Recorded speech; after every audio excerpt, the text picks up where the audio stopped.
Hi friends, welcome to my channel.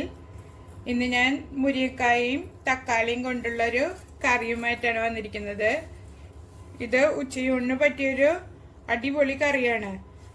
അതിനി എങ്ങനെ ഉണ്ടാക്കുന്നതെന്ന് നോക്കാം.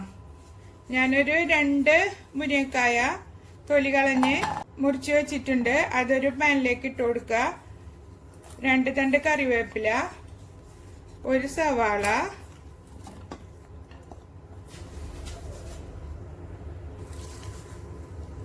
ഒരു തക്കാളി, 2 പച്ചമുളക്.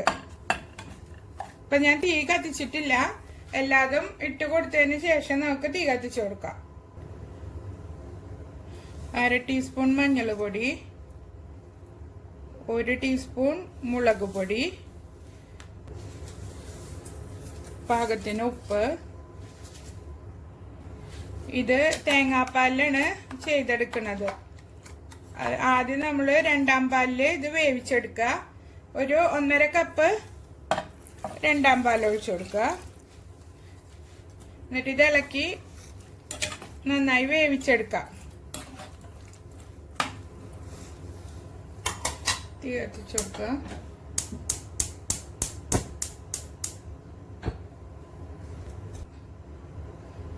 മൂടി വെച്ച് നമുക്ക് വേവിച്ചെടുക്കാം. ഇതൊരു സിമ്പിൾ കറിയാണ്, പെട്ടെന്ന് തയ്യാറാക്കി എടുക്കാൻ പറ്റും.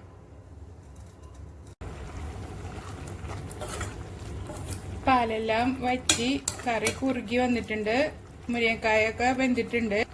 ഇതിലേക്ക് നമുക്ക് 1ാം പാൽ ഒഴിച്ചു കൊടുക്കാം.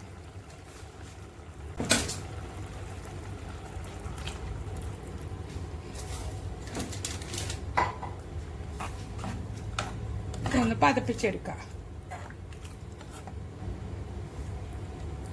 ഉപ്പും എരിവൊക്കെ പാകമാണോ നോക്കി കൊടുക്കണം.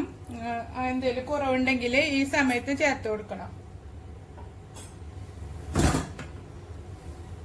ഇത് ഉച്ചയ്ക്ക് മീനൊന്നും കിട്ടാത്ത ദിവസങ്ങളിലൊക്കെ ഉണ്ടാക്കി നോക്കണം കേട്ടോ. വീട്ടമ്മമാർക്ക് എന്നൊരു ടെൻഷനല്ല, മീൻ കിട്ടാത്ത ദിവസങ്ങളിൽ എന്ത് കറി വെക്കുന്നു. അങ്ങനത്തെ സമയത്തൊക്കെ ഇങ്ങനത്തെ കറികളൊക്കെ പരീക്ഷിച്ച് നോക്കുക. നിങ്ങൾക്ക് ഇത് ഇഷ്ടാവുകയാണെങ്കിൽ എൻ്റെ ചാനൽ സബ്സ്ക്രൈബ് ചെയ്യാനും ലൈക്ക് ചെയ്യാനും ഷെയർ ചെയ്യാനും മറക്കരുത്. തൊട്ടടുത്തുള്ള ബെൽ ബട്ടണും ഓൺ ആക്കി വെക്കണം. അപ്പൊ ഞാനിടുന്ന എല്ലാ വീഡിയോസിന്റെയും നോട്ടിഫിക്കേഷൻ നിങ്ങൾക്ക് ലഭിക്കും. നന്നായി കുറുകി വരട്ടെ. നന്നായി തിളപ്പിച്ച് വറ്റിച്ചെടുക്കൊന്നും വേണ്ട, ഒന്ന് പതപ്പിച്ചെടുത്താൽ മതി. കറി പതഞ്ഞു വന്നിട്ടുണ്ട്. ഞാൻ തീ ഓഫ് ചെയ്ത് കൊടുത്തു. ഇതാണ് അതിന്റെ തിക്നെസ്. ഇനി ഇരിക്കും തോറും ഒന്നും കൂടെ കുറുകും ഈ കറി. ഇനി നമുക്ക് ഇതിലേക്ക് കാച്ചി ഒഴിക്കാൻ വേണ്ടിയിട്ട് ഞാനൊരു പാൻ അടുപ്പത്ത് വെച്ച് ചൂടാക്കിയിട്ടുണ്ട്. അതിലേക്ക് ഒരു ടേബിൾ സ്പൂണ് വെളിച്ചെണ്ണ ഒഴിച്ചു കൊടുക്കാം.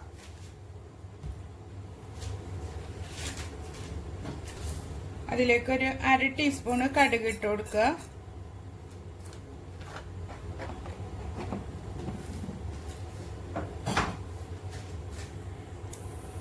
കടുക് പൊട്ടി വന്നിട്ടുണ്ട്. അതിലേക്ക് 2 വറ്റൽമുളക് ഇട്ട് കൊടുക്കുക. ഒരു 2 കറിവേപ്പിലേക്ക് മുപ്പിച്ചിട്ട് ഇത് കറിയിലേക്ക് ഒഴിച്ചു കൊടുക്കാം.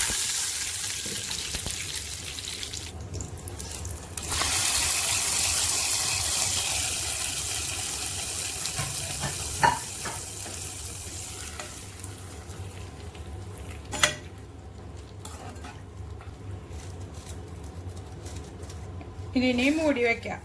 ഇത് ബാച്ചിലേഴ്സിനൊക്കെ പെട്ടെന്ന് ഉണ്ടാക്കിയെടുക്കാൻ പറ്റിയൊരു കറിയാണ്. ഇത് കുറച്ചു നേരം മൂടി വെക്കുമ്പോൾ ഇതിലിരുന്ന് തന്നെ കറി നന്നായി കുറുകി വരും. അതിനുശേഷം നമുക്ക് സെർവ് ചെയ്യാം.